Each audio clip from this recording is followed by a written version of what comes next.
আসসালামু আলাইকুম ভাইয়ারা আপুরা। আজকের আমার নতুন একটি আয়োজন, সন্দেশের রেসিপি বন্ধুরা।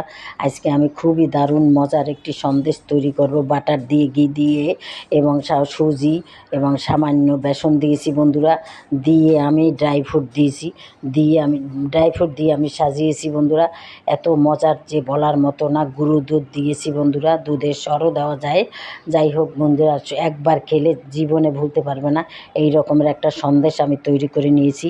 এই সন্দেশটা বন্ধুরা বক্সের মধ্যে 2 মাস 3 মাস রাখতে পারে। এই সন্দেশটা যদি খাও আর বাইরের মিষ্টি কিনে খাওয়ার কোনো শখ তোমাদের থাকবে না। আচ্ছা, কীভাবে তৈরি করেছি আমি এত শর্ট ভিডিওতে তো বলতে পারবো না। তোমরা তাহলে আমার বড় ভিডিওগুলো দেখে নিও প্লিজ। আর যদি তোমাদের ভালো লাগে এভাবে তৈরি করে খাবে, বেশি ভালো লাগলে অবশ্যই আমাকে একটা লাইক দেবে, আমার চ্যানেলটাকেও সাবস্ক্রাইব করে দেবে এবং শেয়ার করে দেবে। তাহলেই আমি নানান রকম সুন্দর সুন্দর ভিডিও নিয়ে আসতে পারবো। তাহলে আজকের মতো রাখি বন্ধুরা।